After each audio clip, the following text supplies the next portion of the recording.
Hello, everybody. I'm Mary. How does my voice get this deep in the morning? Makes no sense. Okay, today we've got something a little different.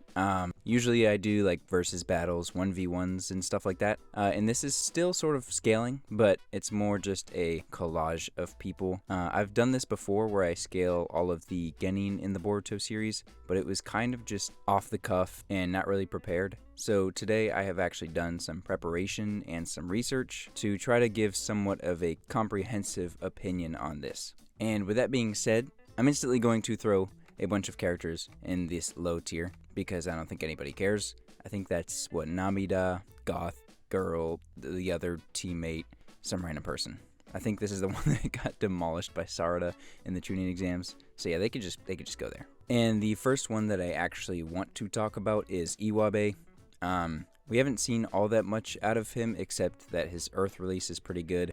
He lost to Wasabi, who's right here, and he's supposed to be this like strong tuning level guy, but he hasn't really done all that much in my opinion. So we're just gonna throw him in top of Genin or so, and we'll see where he goes from there. Inojin, I mean, I think I've made it pretty clear in my past videos. Inojin is pretty trash. He lost to Hoki, who is this guy, Kakashi's son, and I believe this guy. So yeah, both of his tuning exam runs, he has been fodderized. So he's just gonna go there because he's still Sai's son, Ino's son, so he's probably above these people. But safe to say he's not really living up to the reputation. This is Araya.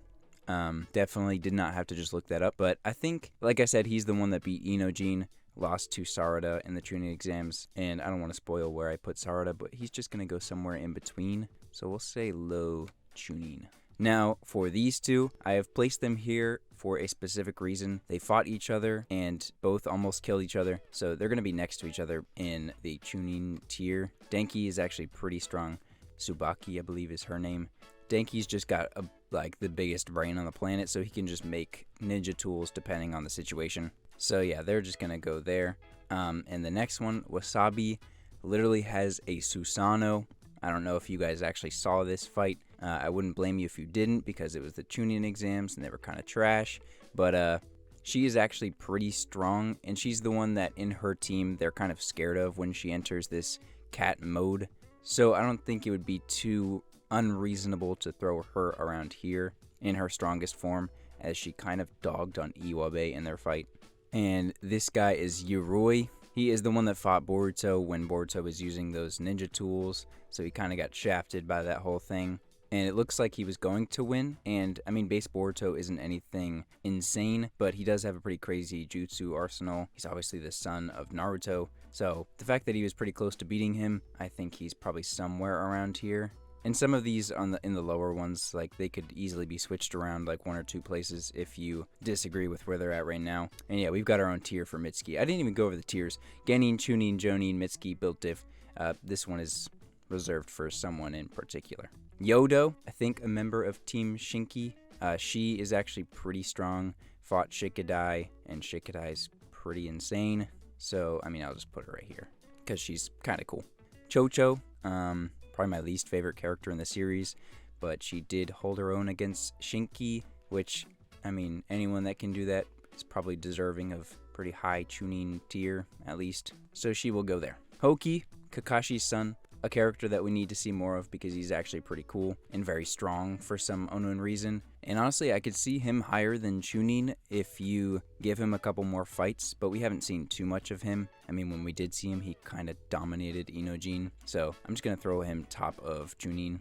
Mirai, the only actual Chunin. Actually, no, there's a couple actual Chunins, but the main Chunin. We also haven't seen too much of her. She beat the Hidan wannabe in that one kind of like filler arc, and then lost to like base Sarada and Boruto in the beginning of the series. So honestly, she's not that insane. It's kind of disappointing, but she can go like there maybe.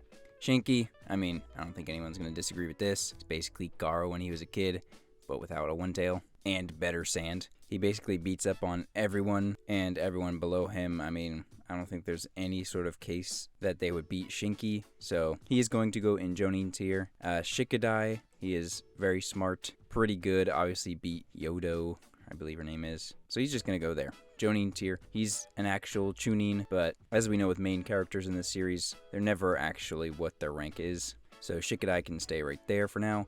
Sarada, this one is interesting because do I put Sarada above Shinki or do I put Sarada behind Shinki? Because in my opinion, she is above Shikadai. I mean, especially since the Chunin exams, we're going off of like their most powerful forms. So we're not just going off of the Chunin exams. And Sarada in her most powerful form has the Chidori, 2 Sharingan, 3 Tomoe. Like, she is definitely getting stronger and has gotten stronger since the Chunin exams. And in my opinion, being able to catch Boro off guard, figure out he has a core, and then rip the core out of him probably deserves this top of Jonin spot. Kagura, I don't even think he's in the manga, so I'm just going to throw him in the back of Jonin.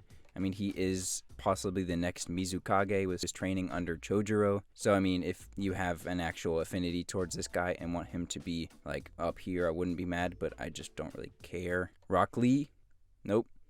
That's not Rock Lee. Metal Lee? Like I said, we're going with most powerful forms, and Rock Lee. Metal Lee, in his most powerful form, is very strong. We saw him actually pressuring Rock Lee. Obviously, Rock Lee wasn't really trying, but he is starting to learn how to open gates, which at his age would kind of, instantly put him up here. We haven't seen too much of him, so I would say he's probably somewhere around here. Once we see more of these characters, this list can definitely get changed, but for now, we haven't seen all that much. Oh, look at this guy. Mitsuki. It looks like you got your own tier, buddy. Do I need to explain this? I will, but Mitsuki, at the beginning of the series, beat Shino, who is a top-level Jonin from the original series. Now, Shino probably wasn't going all out, and honestly, Mitsuki probably wasn't either, but it still happened, and the exercise they were doing to become a Genin was not supposed to be a 1v1 thing, and Mitsuki just made it that. So, yeah, Mitsuki will go here in his own little category. In my opinion, he does beat Shinki in their fight in the Chunin exams. He sort of implied that, oh, if I use Sage Mode, I'll beat him, but then he said, I don't know if I will. But from what we've seen with his speed and strength, with the times that he has used Sage Mode, I think he does deserve to be above the likes of this Jonin tier here. And he is the best character in the series, so I don't want to hear anything in the comments. Kawaki. We're actually at the last two. I was going to do all these people, but does anyone actually care? They probably all go in Genin tier, so yeah. Kawaki, like I said, we're going with strongest versions, so Kawaki in his Kawashiki mode definitely is the top tier. Probably the strongest thing Konoha has right now. And then Boruto in his strongest form with Boroshiki. Now, this is going to be... honestly, this could be its own video in itself. Kawashiki versus Boroshiki. But just a quick scale of how I see it is... once they enter that Shiki mode, or whatever you want to call it, their transformed mode into that Otsutsuki, it's a certain percentage of their host. I think it's like 80-something%. And it's pretty well known that Ishiki is far superior to Momoshiki. So just based off of percentages and how strong each of their hosts are, I would have to put Kawaki above Boruto. And also, Ishiki's hacks, like Kawaki was able to use the shrinking and retrieving objects from a pocket dimension ability, and Boroshiki is just sort of like, I am strong, I'm gonna beat you. So yeah, that is that. If you're looking at this list and you want to see an individual fight like Sarada Shinki or Sarada Mitsuki or these two, whatever you want, honestly, I could just do a video on it. But with the quick scaling with all of these characters, this is what I've come up with. If you disagree, I'm always open to debate in the comments. But yeah, thank you guys for watching. Hopefully you learned something from this. And yeah, I will see you in the next one. Peace.